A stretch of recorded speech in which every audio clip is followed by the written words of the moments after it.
মানুষ গেরুয়া বসন পরে রেস্ট নিতে পারবেন কি পারবেন না সেটাও এখন শেখ শাহজাহানের দল নির্ধারণ করে দিচ্ছে। মমতা বন্দ্যোপাধ্যায় খোদ কলকাতার ভবানীপুরে পালাঘরের পুনরাবৃত্তি হলো। অসীম বসু তৃণমূলের কাউন্সিলর, সে সাধু সন্ন্যাসীদের একটা আশ্রমে আশ্রয় নিচ্ছিল, রেস্ট নিচ্ছিল, তাদেরকে জোর করে উঠিয়ে দিল, পুলিশের ভয় দেখালো, হুমকি দিল, গুন্ডাগিরি চালালো। এই হচ্ছে তৃণমূলের কালচার। একটা হিন্দু বিদ্বেষী, হিন্দু বিরোধী দল যারা, এটা কিন্তু যদি কোনো অন্য ধর্মের অনুসারী থাকতো, যদি টুপি পরা থাকতো, তাহলে কিন্তু এই অসীম বসুই তাদেরকে জল খাওয়াতো, শরবত খাওয়াতো। কিন্তু শুধুমাত্র হিন্দু সন্ন্যাসী, হিন্দু সাধু হওয়ার কারণে এই অসীম বসু তৃণমূলের কাউন্সিলর তাদেরকে জোর করে ওখান থেকে উঠিয়ে দিল এবং পুলিশের হুমকি দেখালো।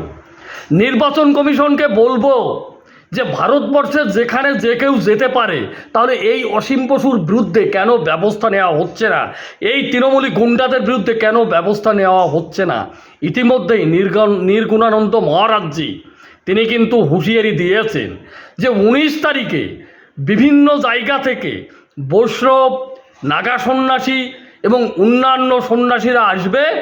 তারা ভবানীপুর থানা পর্যন্ত তারা একটা র্যালি করবে, তারা একটা পদযাত্রা করবে এবং বুঝিয়ে দেবে বিভিন্ন ডিএমকে এবং পুলিশ সুপারকে তারা একটা ডেপুটেশন দেবে।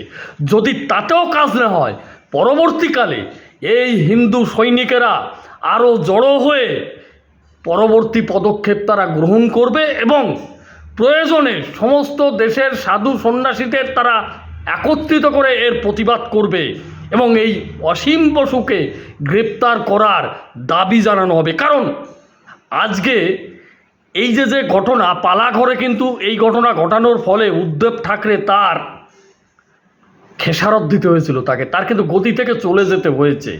মুখ্যমন্ত্রী ছিল, সেই মুখ্যমন্ত্রী পদ কিন্তু চলে যায়, মানুষ তার জবাব দিয়েছিল।